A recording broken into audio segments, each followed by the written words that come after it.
곡물 섭취량도 좀 줄였고 설탕 섭취량도 좀 줄였어요. 담배도 끊고 술도 줄이고 운동도 열심히 하고 채소도 많이 먹고 동물성 지방 섭취도 줄이고 적색육도 줄이고 몸에 좋은 생선과 가공육 섭취는 늘렸고 하라는 거 전부 다 했는데 시키는 대로 다 했어요. 진짜 하라는 거 다 했어요. 근데 왜 건강은 아까 조금 전에 보여드렸듯이 미쳐버린 속도로 나빠지고 있을까요? 가장 주요한 원인, 그 뿌리에 식물성 씨앗기름과 다른 말로 하면 이제 식용유, 포도씨유, 카놀라유, 현미유 이런 것들, 오늘날 현대인이 먹는 이런 식물의 씨앗에서 짠 모든 종류의 기름에 있다는 게 이번 주제예요. 자, 오늘은 자기가 마치 엄청 깨끗하고 투명하고 순결한 것처럼 그런 모습 뒤에 숨어서 해를 엄청나게 많이 가하고 있는 우는나체 살인자, 독곡물 그 자체인 식용유, 식물성 씨앗기름에 대해서 알아보도록 할게요. 들어가기 앞서서 오늘의 내용은 크리스 카노비 박사의 프레젠테이션과 제프 롭스라는 사람의 포스트에 토대해서 만들어진 파워포인트고요. 이외에도 여러 논문은 물론 터커 굴리치나 니나 타이셜츠, 폴 살라디너 등 다양한 연구자들의 조사와 이론을 참고했어요. 자, 그러면 식용유 얘기를 시작하면서 제가 가장 먼저 던지고 싶은 질문이 있어요. 미국인의 몇 퍼센트가 대사 질환을 가지고 있을까요? 갑자기 식용유 얘기하다가 웬 미국 얘기를 하냐 하면 오늘날 현대인의 식사가 미국에서 나왔고요. 우리나라도 마찬가지라 그래요. 우리나라 사람들 한식을 하고 어디는 뭐 무슨 식을 하고 그렇게 생각을 하지만 실제로는 요즘 사람들이 가공식품 위주로 식사를 하는 것도 다 미국에서 온 거고요. 전통 한식인 줄 알고 드시는 음식 대부분을 조리하는 데 쓰이는 오늘의 주인공, 식물성 씨앗기름, 평범한 말로 하면 그냥 식용유죠. 그것들이 개발되어서 널리 쓰이게 된 건 역시 미국 때문이에요. 미국인은 포화지방과 콜레스테롤, 고기를 줄이고 건강한, 여기서 건강한 과일과 채소, 그리고 심장에 좋은 식물성 기름 위주의 식사를 하는 현대식, 문명식의 선두주자이기 때문에 그로 인한 결과도 가장 먼저 자기가 제일 앞에서 강력하게 직격탄을 맞고 있어요. 그리고 결국에는 우리도 똑같아요. 그렇게 갈 수밖에 없고요. 우리도 그렇고 다른 나라들도 미국에서 개발된 이 식습관, 다이어트리 가이드라인을 큰 틀에서 받아들여가지고 비슷한 형태로 가고 있고요. 건강도 그에 따라 같이 곤두박질 치고 있죠. 아마 하나 다행인 거는 미국은 자기가 먼저 발 벗고 불구덩이로 다이빙을 한 만큼 관련 자료가 되게 많고요. 또 자세해서 우리가 이렇게 계속 따라가다가는 어떻게 될지 예측하기가 되게 좋아요. 얘네가 이미 다 하고 있거든요. 그래서 이제 미국 자료를 중심으로 인용을 해가지고 이야기를 해 나갈 건데요. 얘네가 지금 우리나라의 미래나 마찬가지니까요. 그래서 미국인의 몇 퍼센트가 대사질환을 가질까요? 이게 실제로 조사를 했어요. 8,721명을 대상으로 허리둘레, 혈당, 혈압, 중성지방, HDL 이런 이제 대사 건강의 지표들 그리고 이것과 관련해서 약을 복용하지 않는 사람들이 얼마나 되는지를 조사를 한 거예요. 작년 2월에 출판된 굉장히 최신 연구인데요. 여기서 정상인 사람의 비율은 12.2%였어요. 미국인의 88%는 대사에 문제가 있는 거죠. 그런데 이런 대사질환, 대사증후군, 만성질환 이런 말들은 참 많이 들어봤는데 이런 대사질환은 게 결국 뭘 말하는 걸까요? 현대 영양학의 아버지인 웨스턴 프라이스 박사에 따르면 문명의 질병이라고도 불리는 이런 대사증후군, 만성질환에는 심혈관 질환, 심근경색과 동맥경화, 죽상경화증 이런 것들을 포함을 하는 거죠. 또 뇌혈관 질환, 뇌졸중, 뇌경색, 뇌출혈, 당뇨병, 고혈압, 암, 비만, 황반변성, 알츠하이머 그 외에도 뭐 리스트가 그냥 쭉쭉 이어져요. 그리고 이런 문명의 질병의 가장 주요한 원인, 그 뿌리에 식물성 씨앗기름과 다른 말로 하면 이제 식용유, 포도씨유, 카놀라유, 현미유 이런 것들 오늘날 현대인이 먹는 이런 식물의 씨앗에서 짠 모든 종류의 기름에 있다는 게 이번 주제예요. 그리고 오늘의 영상에서는 식용유의 유해성을 설명하기에 앞서서 왜 이런 만성질환, 문명의 질병들이 고기와 포화지방과 콜레스테롤 때문이 아닌지 또 한 발 더 나아가서 왜 식물성 씨앗기름이 대단히 유력한 용의자인지 알아보도록 할게요. 자, 하나하나 차근차근 알아볼 건데요. 일단 왜 고기 때문이 아닌지를 살펴보기 전에 지난 100에서 150년간 인간이 앓는 질병과 사망 원인이 얼마나 대격변을 겪었는지를 보도록 할게요. 1900년 미국의 사망 원인의 탑3는 지금 이게 사망 원인 탑10을 양쪽에다가 표시를 해놓은 건데요. 이 1900년대 당시 탑3는 모두 감염병이었어요. 폐렴, 결핵, 소화기 감염, 이런 박테리아나 바이러스 같은 미생물에 감염당해서 죽는 게 그때 당시 탑3였고요. 그런데 2010년 현대에 들어서 미국의 사망 원인 탑10 중에 7개가 만성질환이에요. 심장병, 암, 뇌졸중, 알츠하이머, 당뇨 등등등이죠. 미국의 심장병 연대기를 잠깐 보자면 1811년에 보스턴, 미국에 있는 굉장히 큰 대도시 중에 하나죠. 동부에 있는 이 큰 도시인 보스턴에서 심장병으로 죽은 사람은 한 명도 없었어요. 그리고 돌연사로 죽은 사람이 25명이 있었는데 이게 2.6%를 차지를 하고요. 근데 이게 아마 심장 판막 질환이었을 것으로 생각이 돼요. 심장 판막 질환이 뭔지 조금 이따가 가서 얘기를 더 할 건데요. 19세기에는 전 세계에요. 심근경색, 즉 심장마비죠. 총 8건이 보고가 됐어요.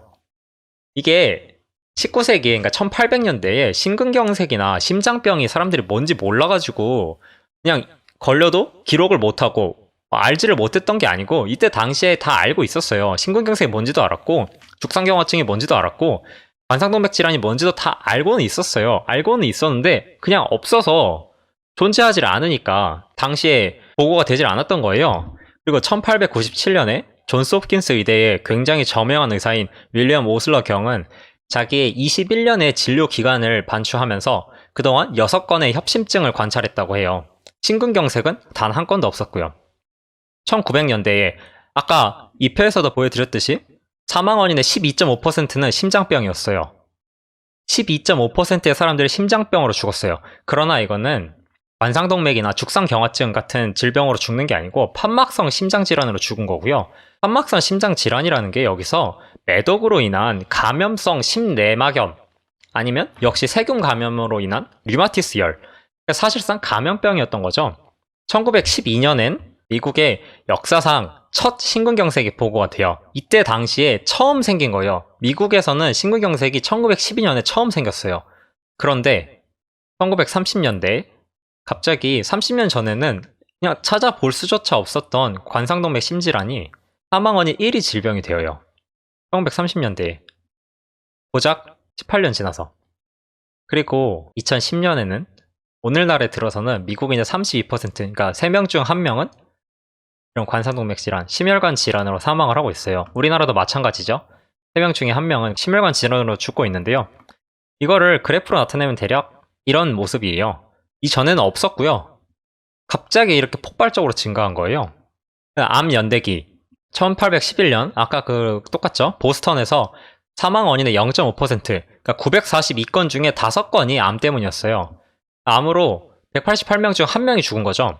1900년대에는 사망 원인의 5.8%가 암 때문이었고요. 11명 중에 1명이에요. 엄청나게 많이 증가를 했죠? 이미 1900년대에. 그리고 2010년에는 사망 원인의 31.1%가 암 때문이에요. 암으로 3명 중 1명이 또 죽는 거죠. 이건 우리나라도 마찬가지예요. 우리나라도 현재 암으로, 그리고 심혈관 질환으로, 그리고 뇌혈관 질환으로 이렇게 해서 사람들이 다 죽고 있어요. 그래프로 또 나타내면 이런 모습이 되는 건데, 이게 그렇게 생각을 하시는 분들이 있어요. 과거에는 암이나 심장병에 걸리기 전에 사람들이 다 죽어서 그런 거라고, 우리가 오래 살면 언젠가는 암에 걸리고 암에 걸려서 죽는 게 당연한 거라고 생각을 하시는 분들이 있어요. 우리 수명이 길어져서 이런 병들에 걸린다는 거죠. 근데 과거 평균 수명이 실제로 짧잖아요. 평균 수명이 짧은 거는 그 사람들이 정말로 일찍 죽어서 그런 게 아니고 신생아 사망률이 높아서 그래요. 신생아 사망률이 높기 때문이지 사람들의 수명이 실제로 짧았던 건 아니라는 거죠. 이게 1800년대, 그러니까 1800년에는 미국의 신생아는 43.3%가 5번째 생일을 맞지 못하고 죽었어요. 1900년대에도 상황이 별로 좋아지지가 않았어요. 36.2%는 5번째 생일을 맞지 못하고 다 죽었고, 산모의 4%도 출산 도중에 사망을 했어요. 이 당시에. 그리고 이러면 이게 평균 수명을 엄청나게 떨어뜨려요. 그러니까 아빠가 80살까지 살고 엄마가 뭐 70살까지 살고 애가 태어나서 5개월 만에 죽었어요. 그러면은 그 셋이 합해서 평균 수명이 50살이잖아요. 이런 식으로 평균 수명이라는 게 이런 신생아 사망률 이런 것들을 이제 생각을 하지 않을 수가 있는데, 그러나 이때 당시에도 그 5살을 넘기고 10살을 넘긴 사람들은 지금이랑 비슷하게 살았어요. 이때는 그런 암이나 심혈관 질환 이런 게 없었으니까. 쉽게 얘기해서 미국의 암은 200년간 62배가 증가를 한 거예요. 당뇨병을 볼 건데요. 19세기에 모든 종류의 당뇨병이 극히 드물었어요. 그리고 이거는 우리나라도 마찬가지고 전 세계 어디든지 다 마찬가지예요. 인류 역사상 당뇨병이라는 병이, 애초에 당뇨병이라는 병을 앓는 동물 자체가 지구상에 사람과 사람이 키우는 동물밖에 없어요. 자체가 거의 드문 병이었고요. 1935년 당뇨병 유병률은 0.37%로 증가하기 시작해요. 그리고 1960년대에 들어 2.5배가 증가를 하고, 1991년 2.97%로 8배가 증가하고, 현대에 들어서는 9.4%로 80년간 25배가 증가했어요. 그리고 이제 비만을 볼 건데, 지금 미국이 걷잡을 수 없이 늘어나는 비만 인구 때문에 몸살을 앓고 있잖아요. 미국 가면 뭐 다 비만이라 그러고, 뭐 과체중까지 합하면 70%가 과체중이라고 하는데요, 인구에. 이것 때문에 지금 몸살을 앓고 있지만 19세기까지만 해도 미국은 사실상 비만이 없던 나라였어요. 지금처럼 그렇게 미국인들이 뭐 이렇게 줄 서 있으면 다 뚱뚱한 것처럼 보이는데, 과거에 스타워즈 처음 나오고 이랬을 때까지만 하더라도 뭐 월마트든지 아니면 뭐 어떤 가게 같은데 미국인들 줄 쭉 서 있는 거를 보시면 다 엄청 말랐어요. 미국인들은 그냥 태생적으로 그렇게 뚱뚱한 민족이 아니에요. 19세기 미국인들의 비만율은 1.2%에 불과했고, 이게 점점점 증가를 한 건데 1960년대 이미 13%로 10배가 넘게 증가해요. 그리고 그때부터 이제 미친 듯한 속도로 상승을 하는데요. 2015년에 들어서는 40%가 되고, 얼마 안 가서 50% 넘을 거라고 예측이 되고 있어요. 이것도 115년간 33배가 증가한 거예요. 정말 미친 상승률이죠. 자, 그 다음에 황반변성. 황반변성이라는 게 현재 65세 이상 노인 인구에 되돌릴 수 없는 시력감퇴와 실명을 가져오는 질병 1위예요. 나이 들어서 실명되고 이러면 거의 대부분이 황반변성이라고 생각을 하시면 되는데요. 이 병도 역시 1851년에서 1930년 사이에 이 80년 동안 전 세계 학술지에 50건이 채 안 되게 보고가 됐어요. 이게 몰라서 진단을 안 한 게 아니에요. 뭐 옛날 사람들은 다 멍청해서 그랬겠지. 그게 아니고, 알았는데도, 검사를 많이 했는데도 못 찾았어요. 없으니까. 그러나 2020년 올해까지 지금 현재 1억 9,600만 명이 진단을 받았고요.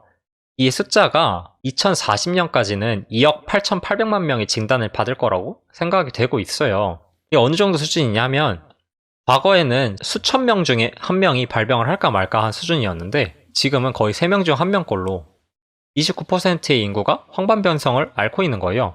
그래서 제가 여태 이제 만성질환들에 대해서 쭉 이야기를 했는데, 이거 만성질환 전체로 보면은 이런 표가 나와요. 1935년에 7.5%였던 만성질환 유병률은 올해 들어서 60%까지 치솟았어요. 그리고 다음 얘기로 넘어가기 전에 여태 말한 각종 만성질환들의 이 미친 듯한 증가, 그리고 기울기, 이거를 잘 기억을 해두세요. 자, 그러면 과연 이게 고기 때문일까요? 우린 지금 마치 상식과도 같이 기름진 고기야 포화지방, 특히 소기름과 돼지기름, 얘네가 혈관을 틀어막고 심장병, 비만, 당뇨병을 일으킬 거라고 믿어 의심치 않고 있잖아요. 또 적색육은, 소고기 같은 것들은 대장암을 일으키고, 달걀은 콜레스테롤이 너무 많아서 하루에 2개 이상 먹으면 안 되고, 이게 완전 상식인데요.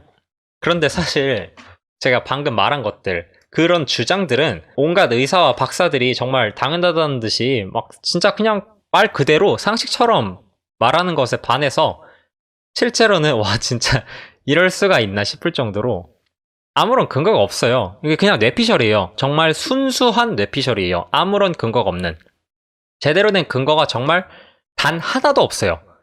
틀렸다는 반대 근거는 당연히 엄청 많고요. 근데 그 모든 이야기를 하기에는 지금 시간적으로, 그러니까 이전 영상에서 또 제가 탄수화물 대신에 고기를 많이 먹으면 염증이 늘어나기는커녕 염증이 개선된다는 것, 그리고 몸 상태가 좋아진다는 개인 연구를 인용을 해서 설명한 적도 있고, 엔셀케이스가 정확히 어떻게 사기를 쳤는지 이런 것들에 대해서 설명을 한 다른 영상들도 많이 있으니까 일단 넘어가고요. 아무튼 간에 만약에 이 주장이 사실이었다고 가정을 하면 단순하게 생각해서 고기와 포화지방, 콜레스테롤 섭취량도 대충 이런 식으로 올라가야 될 거 아니에요. 시간이 지나면서 1900년대부터 2020년까지 이런 식으로 증가를 해야지 이게 말이 될 거 아니에요. 아까 그 기울기가 미쳤는데, 근데 사실은 고기 섭취량은 거의 늘지도 않았어요. 지금 여기 뭐가 이렇게 표가 많은데 초록색만 보시면 돼요. 초록색. 이 초록색이 고기예요. 지난 85년간 만성질환 유병률이 800%가 증가했고, 당뇨병이 2500% 증가했고, 지난 115년간 비만이 3300%, 200년간 암이 6200% 증가하는 동안 고기 섭취량은 37% 증가했어요. 그런데 고기 섭취량이 이만큼 늘었지만, 이게 보시면 여기 얘가 동물성 지방이거든요. 동물성 지방 섭취량. 얘는 이 와중에 꽤나 감소했어요. 고기 섭취량이 조금이나마 늘었는데 동물성 지방 섭취량은 줄었다. 이게 어떻게 된 걸까요? 그거야 사람들이 정부에서 시키는 대로 하라는 대로 몸에 나쁜 적색육은 줄이고 몸에 좋다고 한 백색육은 늘렸기 때문이죠. 적색육이 대장암 일으키고 염증 일으키고 비만 유발하고 당뇨병 불러온다 했으니 사람들은 실제로 돼지고기야 소고기 섭취를 지난 80년 동안 줄였어요. 다 줄었잖아요. 다만 지방 자체도 별로 없고 건강한 다불포화 지방이 많은 가금류, 즉 닭, 오리, 칠면조 고기 섭취를 이렇게 늘린 거죠. 몸에 좋다고 한 고기만 많이 먹었지 정작 동물성 지방과 적색육 섭취는 줄어드는 거예요. 그러면 도대체 뭐 때문에 이게 이렇게 된 걸까요? 이게 미국 CDC 웹사이트인데요. 미국의 질병통제예방센터 거기에서 퍼온 거예요. CDC에서는 만성질환에 대해 설명을 하고 있는 글인데, 만성질환이란 흡연, 영양결핍, 특히 과일과 채소가 부족하고 여기 설명을 하고 있죠. 나트륨과 포화지방이 많은 그런 식습관, 그리고 운동 부족과 지나친 음주 때문이라고 해요. 이 만성질환이 생기는 이유가, 그런데 일단 하나 확실한 거는 지금 이 동물성 지방 섭취량은 줄었잖아요. 그러면 나머지 흡연 때문일까요? 술? 운동 부족? 아니면 채소 부족? 모조리 사실이 아니에요. 하나하나 따져볼 건데요. 일단 미국인의 흡연율. 흡연율 정말 엄청나게 줄었어요. 이 50년대에 비교하면 오늘날 미국인의 흡연율은 3분의 1 토막이 났어요. 그리고 이건 우리나라도 마찬가지예요. 우리나라도 흡연율 굉장히 많이 줄었어요. 계속 감소세에 있고요. 그러니 이 폭발적으로 감소한 흡연율은 혼자서 만성질환 유병이나 암으로 인한 사망을 전혀 줄여주지 못했다는 거죠. 이렇게 떨어지는데 나머지는 다 미친듯이 올라갔으니까. 그럼 술은 어떨까요? 술은 이게 80년대까지 이렇게 올라간 건 맞아요. 근데 그 이후에는 오히려 약간 줄었어요. 각종 만성질환은 지금 브레이크도 없이 미칠 듯한 속도로 증가하고 있는데, 술은 40년 전에 이미 피크를 찍고 내려오는 중이에요. 그러면 운동은 어떨까요? 운동량도 증가했어요. 미국인은 예전보다 지금 운동을 훨씬 많이 하고 있어요.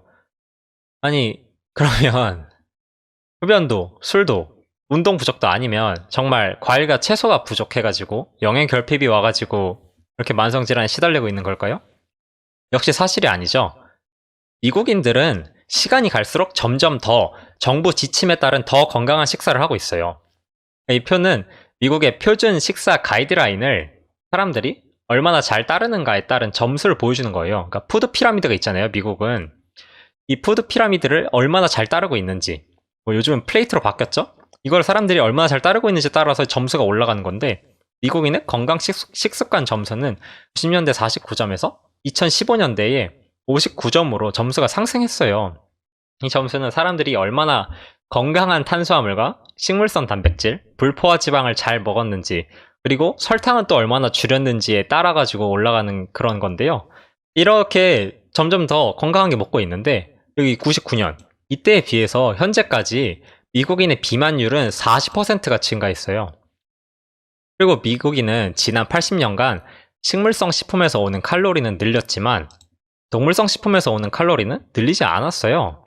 식물성 식품은 이렇게 섭취가 늘어났는데 동물성 식품은 똑같거든요. 동물성 지방 섭취량을 줄이고 뭐 그냥 단백질만 있는 닭가슴살 이런 것들을 많이 먹어서 결과적으로는 칼로리적으로는 차이가 없어요. 그리고 또 미국인은 식물성 식품을 전혀 적게 먹지도 않아요. 오히려 미국인은 사실상 채식 기반의 식사를 하고 있어요. 미국인의 식탁에서 칼로리의 70% 식물성 식품에서 와요. 이거 미국 농무부 자료예요. 미국 정부 사이트에서 퍼온 거예요. 여기 밑에 이제 제가 다 출처를 적어 놨는데 2010년에 미국인의 섭취 칼로리 중 70%는 식물성 식품에서 샀어요. 2000년대에도 마찬가지예요. 여기 이 미국 정부 사이트에서 이거를 이제 게시를 하면서 동시에 글을 같이 적어 놨는데 그 자료를 보면 미국인은 2000년에서 2010년 사이에 이렇게 가면서 고기 자체의 섭취량은 줄였지만 가금리와 생선에서 오는 칼로리는 늘리고 적색육에서 온 칼로리는 줄였다고 하고요. 건강한 케일과 고구마 섭취는 늘렸다고 해요. 그리고 고기로는 하루 섭취 칼로리 중에 17%밖에 안 먹어요. 아니 그러면 나트륨이랑 콜레스테롤을 많이 먹어가지고 지금 이렇게 된 걸까요? 그것도 아니에요. 미국인은 나트륨과 콜레스테롤 섭취는 적지만 줄였고요. 과거에 비해 식물에서 오는 이게 동물성 지방은 줄였지만 식물에서 오는 트랜스 지방을 포함한 포화 지방 덕분에 동물성 지방 섭취량을 줄였음에도 포화 지방 섭취량은 비슷한 수준을 유지하고 있어요. 그러면 도대체 이런 그래프는 이거 어디서 나온 걸까요? 이런 말도 안 되는 그래프는 어떻게 나온 걸까요? 아까 이 표를 다시 볼 건데요. 이걸 좀 더 자세히 뜯어 볼 건데 확실히 미국인은 나보다는 이게 지금 제일 위에 있는 게 곡물이거든요. 곡물 섭취량도 좀 줄였고 설탕 섭취량도 좀 줄였어요. 담배도 끊고 술도 줄이고 운동도 열심히 하고 채소도 많이 먹고 동물성 지방 섭취도 줄이고 적색육도 줄이고 몸에 좋은 생선과 가금류 섭취는 늘렸고 하라는 거 전부 다 했는데 시키는 대로 다 했어요. 진짜 하라는 거 다 했어요. 근데 왜 건강은 아까 조금 전에 보여드렸듯이 미쳐버린 속도로 나빠지고 있을까요? 잠시 이 표를 조금만 더 자세히 뜯어보면 여기 각도가 요거랑 비슷한 게 있지 않나요? 여기 이거랑 바로 이놈의 이렇게 증가하는 씨앗기름이에요. 이 씨앗기름은 이 60년부터 현재까지 253%가 상승했어요. 253%. 아까 말한 몇천 %보다는 한참 못 미치죠? 그렇게 생각을 하실 수가 있는데 사실 그게 아니고 엄밀히 말하면 이 씨앗기름의 상승률은 무한 %예요. 지난 150년간 씨앗기름의 섭취량은 무한대 %만큼 증가를 했어요. 이런 말이 있는지는 모르겠는데 계산 자체가 안 돼요. 왜냐? 마치 150년 전에 미국의 심근경색이 아예 없었던 것처럼 심장마비가 그냥 존재하지 않았던 것처럼 씨앗기름도 존재 자체를 하질 않았어요. 아예 없었어요. 이게 무슨 말인가 하면 씨앗기름은 현대 산업의 산물이에요. 현대 공업의 산물이자 이게 우리가 지금 너무나도 당연하다는 듯이 그냥 매일매일 콩기름 쓰고 카놀라유 쓰고 그냥 아무렇지도 않게 먹고 있지만 이 콩기름과 카놀라유는 개발된 지 100년도 안 된 제품이고 카놀라유는 특히 30년가량 된 완전 신제품이에요. 진짜 신상이에요. 이렇게 생각을 해보세요. 애초에 누군가가 와가지고 여러분한테 유채씨나 해바라기씨, 포도씨 이런 거 한 트럭을 갖다 줬다고 생각을 해보세요. 거기서 기름 한 방울이라도 짤 수 있을 것 같아요? 그냥 이런 씨앗들 이렇게 막 뭉쳐져 있는 것들 갖다 준 거예요. 이거 여기서 기름을 어떻게 짜냐고요. 이런 씨앗들에서 기름을 짜려면 엄청나게 많은 공정이 필요해요. 고온 고압의 환경에서 정제를 해야 되고 정련을 해야 되고 표백을 해야 되고 탈취를 해야 되고 탈납 기술도 필요하고 이 엄청난 공정들이 다 같이 함께 들어가야 되는데 쉽게 얘기를 해서 이런 공장이 필요해요. 지금 이 바깥에 지금 이 파워포인트 바깥에 보이는 저 공장도 씨앗기름 공장이에요. 실제 식물성 씨앗기름 생산하는 공장들이에요. 겉으로 보기에는 석유화학 공장이랑 전혀 구분을 할 수가 없죠. 아까 말했듯 온갖 최첨단 기술이 필요하기 때문에 씨앗기름은 온갖 최첨단 기술이 필요하기 때문에 그래요. 그렇기 때문에 씨앗기름은 1866년에 처음 만들어졌고요. 탄생을 그때 했어요. 그리고 식용 가능한 형태로는 1880년대에 들어와서야 생겨났고요. 그 전에는 이거는 산업 폐기물이었어요. 윤활유고요. 공장에서 윤활유 하는 기름으로 이 씨앗기름을 썼어요.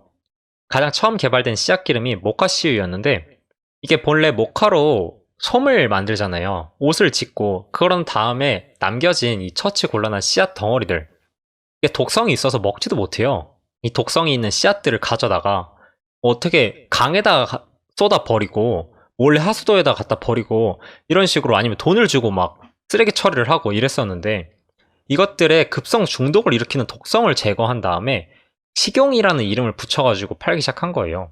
이 모카씨 카놀라유의 재료인 유채씨랑 마찬가지로 먹으면 당장 문제 생기는 독성이 있거든요. 그래서 그냥은 먹을 수가 없어요. 그래서 탄생을 한 게 이런 폐기물 기름들이에요. 애초에 그런 산업 폐기물이었던 거를 돈 주고 처리해야 됐던 거를 돈 받고 팔게 됐으니까 이 이윤이 얼마나 대단해요. 그러니까 엄청나게 싸게 팔 수 있는 거고 전 세계의 사람들이 온 세상 사람들이 이 싼 기름에 맛들려가지고 다들 쓰고 있는 거예요. 이 경제 논리에 휘말려가지고 말도 안 되는 소리들이 튀어나오고 있는 거고 이 폐기물 기름들은 제가 조금 전에 말씀을 드렸듯이 애초에 세상에 탄생한 지 150년도 안 된 완전 신상품이고요. 인간의 300만 역사상 한 번도 접해보지 못한 이 절대로 상상조차 할 수 없었던 끔찍한 독곡물이에요. 이 공장이 없었을 때 포도씨에서 기름을 어떻게 짜냐고요. 자, 물론 이번 영상에서는 우리가 정부에서 시키는 대로 하라는 대로 다 했는데도 건강이 완전히 망한 것과 유일하게 인간이 접해보지 못했던 끔찍한 신종 독극물 간의 상관관계만을 얘기를 했는데요. 정확히 어떻게 이 극도로 불안정한 리놀레산 덩어리들이 우리 몸에서 재앙을 일으키는지 그 인과관계는 아직 말을 하진 않았죠. 그냥 요런 상승률과 요런 기울기를 같이 본 거고요. 다만 이제 시간 관계상 오늘은 여기까지 하고 이 인과관계에 대해서는 다음 시간에 또 알아보도록 할게요. 긴 영상 시청해주셔서 감사하고요. 좋아요와 구독, 댓글과 알림 설정까지 부탁드립니다.